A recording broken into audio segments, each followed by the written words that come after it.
Let's talk about what a boxing legend, an actor, and a dictator's son have in common. They're all running to be the next president of the Philippines, to replace this man, Rodrigo Duterte. He's been a hugely popular but polarizing president. The elections aren't until May next year, but this race is already pretty wild. There's even some family drama. Duterte's daughter, Sara, is in the mix, and so is this country's infamous political dynasty, the Marcoses.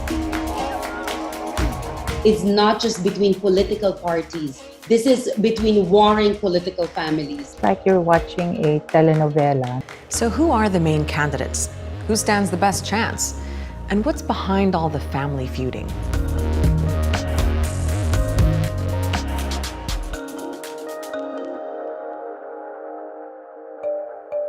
There are a lot of moving parts with these elections, and it all adds to the political intrigue. The main races are for president and vice president, but it works a bit differently from other countries because the votes are separate.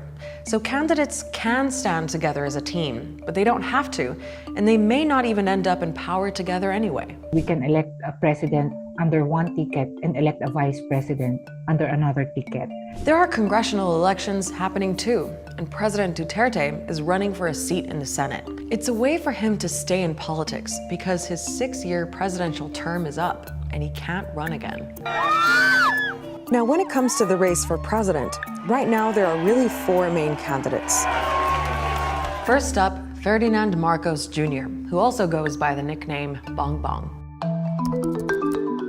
He's the son of the late dictator Ferdinand Marcos and one of the frontrunners. Hangad kong ibalik ang mapagkaisang paglilingkod ng magbubuklod sa ating bansa. The one and only Manny Pacquiao! Manny Pacquiao, the world-famous boxer, is also in the ring. He's been a senator since 2016, but this time he's up for the top job and is promising to fight corruption. Pacquiao supporters are really the Pacquiao fans of the boxing hero. And that's it. They vote for him only on that basis. Then there's Isko Moreno.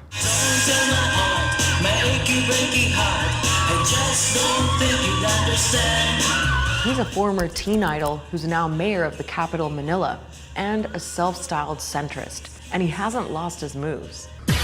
Slide to the left, slide to the right, crisscross, crisscross. Isko Moreno is very active on social media. He dispenses medical advice and medical stories in his YouTube account. And finally, Leni Robredo. She's the current vice president, but has been sidelined by Duterte. And in this election, she's actually seen as the main opposition candidate. She's been pushing for human rights and is someone who would signify political change if she won. But that's a big if, because in the past, that platform hasn't been very successful. In 2019, that was what the opposition did. They kept on hammering against human rights violations, the extrajudicial killings that were connected to the Duterte administration, and they lost big time. But here's one big twist. The current president's daughter is also part of the story. Sara Duterte Carpio is the mayor of Davao City. At one point, the polls had her as the favorite to replace her father, and many expected her to run for president. But she didn't. Sara decided to run for vice president under a different party, and she allied herself with Bongbong Marcos.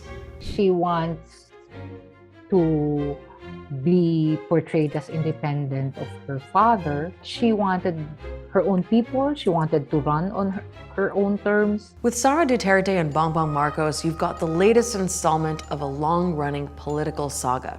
Their families have swung between supporting and opposing each other for decades, all the way back to the 1980s, when Rodrigo Duterte's mother was a leading figure in the revolution that got rid of Ferdinand Marcos Sr. When it comes to Philippine politics, there are no permanent friends or allies, only permanent political ambitions. Now, for outgoing President Rodrigo Duterte, political allies are going to be important. And that's another feature of these elections, because Duterte is facing investigations for his signature policy, what he called his war on drugs.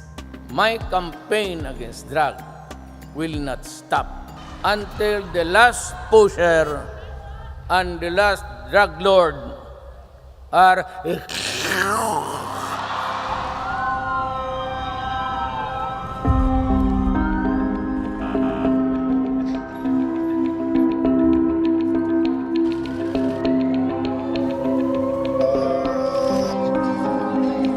It was a violent campaign to crack down on crime, targeting everyone from big gangs to drug users.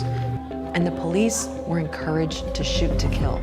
Official figures show that more than 8,000 people were killed, but the Philippines Human Rights Commission and other rights groups say the real number is much higher, more like 27,000, because it wasn't just the police, it was vigilante killings too. There are people and groups inside and outside the Philippines pushing for accountability and justice, including Maria Reza, the journalist who just won the Nobel Peace Prize for her work to expose human rights abuses, as well as the International Criminal Court, which has launched an investigation. Many people see Duterte's run for a Senate seat as a way for him to retain political influence and protect himself. The primary interest of the Dutertes is to shield themselves from possible prosecution, especially by the International Criminal Court.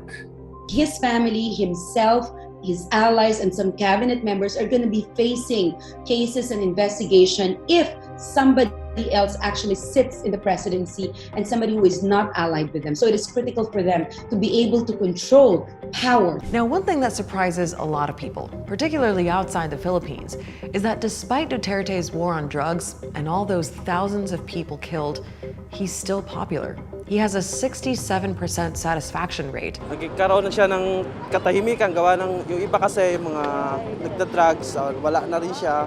Pero iilan na lang po, meron siguro. Drugs, pills, Mga ganun po. Saka ano po, naging maayos din yung paligid. Nagkaroon na rin po ng disiplina yung ibang tao po. And this is relevant when we think about who's most likely to succeed him. It explains why Bongbong Marcos is a leading contender, because he's seen as the same type of strong, charismatic leader as the outgoing president. yung tatay niya susundin niya, yung susundan niya ng ano yan, ng yapak ng tatay niya. Maganda naman, dahil unang-una, yung mga pinagawa rin yan. Bongbong Marcos is playing up the idea that the time when his father was in power was a kind of golden era that he wants to restore. I'm the son of the longest lasting president who brought the Philippines into the modern world. All of the successes that he had, all the roads, the schools, the educational system, I would like to restore that. But the era of Marcos Sr. was a time of military dictatorship and martial law marked by corruption, brutality, hardship, and the extravagance of the Marcos family. You might have heard of Imelda Marcos, the former First Lady, and her 3,000 pairs of shoes. But here's another twist. The Electoral Commission could still bar Bongbong Marcos because of an old conviction for tax evasion.